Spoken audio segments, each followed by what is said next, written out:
नमस्कार मंडळी, मी रोहिणी. स्वागत आहे तुमचं आजच्या एका नवीन व्लॉगमध्ये. सकाळी सगळी कामं आवरून घेतली, अंघोळ केली, तयारी केली आणि निघाले होते मंदिराकडे जाण्यासाठी. थंबनेलवरून कळलेलंच असेल तुम्हाला की मी कोणत्या मंदिरावर जाणार होते. तर मंदिरात जाण्यासाठी म्हटलं प्रसादासाठी काहीतरी घेऊन जावं, तर म्हटलं गुळ फुटाणे नेत असतात. तर गुळ फुटाणे घेणार होते, तर मग फुटाणे काही होते नाहीत, त्यामुळे मग मी गुळ घेतलेली आणि अगरबत्ती घेतली. पैसे देऊन घेतले आणि मग निघाले होते. आम्ही स्कूटीने निघालो जाण्यासाठी.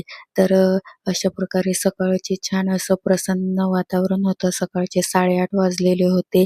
कोवळी ऊन होती, थंडगार असं वातावरण वाटत होतं.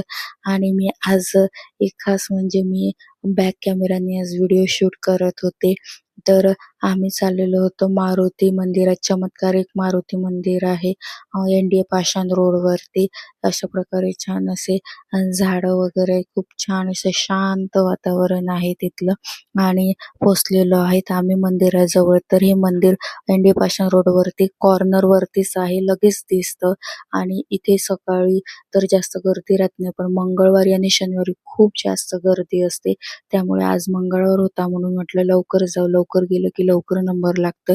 त्यांनी गाडी पार्किंगला लावून दिली. आम्ही पाय धुतले, गुरला केला आणि मग निघालो मंदिराकडे दर्शनासाठी. तर मंदिरात आधी मारुतीचं दर्शन करून घेतलं.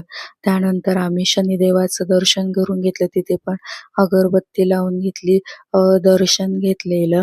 आणि हे बघा अशा प्रकारे ते अशा प्रकारे मंदिर आहे. हे झाड आहेत, अशा प्रकारे मंदिर आहे. ते छोटंसंच मंदिर आहे. दाखवते मी मंदिर कशा प्रकारे आहेत आतमधून. तर त्या मंदिराच्या बॅक साईडलाच शनिदेवाचं मंदिर, शनिदेवाची मूर्ती आहे. तर हे बघा अशा प्रकारे मंदिर आहे आतमधून. छोटीशीच मूर्ती आहे आणि वरती असं रामाची पेंटिंग केलेली आहे.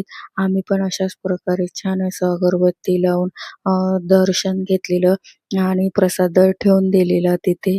आणि छान त्यानंतर आम्ही असं फेऱ्या मारून घेतलेल्या आणि मग निघालो तिकडे. आता गर्दी वाढणं चालू झालेली होती.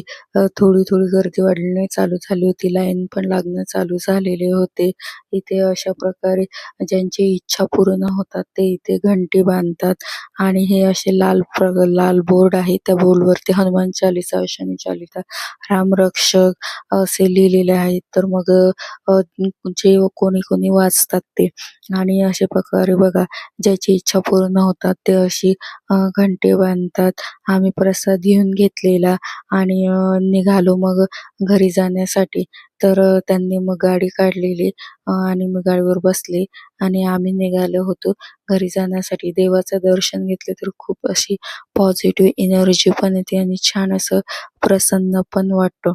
मग जाता जाता मिस्टरांना थोडं काम होतं, मग मी त्यांना तिथे सोडून दिलेलं आणि मग निघाले मी घरी जाण्यासाठी. तर घरी पोहोचले. घरी पोहोचल्याच्या नंतर गाडी पार्किंगला लावून दिलेली आणि पार्किंगपासून रूम थोडी दूर आहे, त्यामुळे मग मी चालतच गेलेले. घरी पोहोचले. अशा प्रकारे आजचा व्लॉग होता. व्हिडिओ आवडला असेल तर व्हिडिओला लाईक करा आणि चॅनलला सबस्क्राईब करा. चला भेटूया उद्याच्या नवीन व्लॉगमध्ये. तोपर्यंत बाय.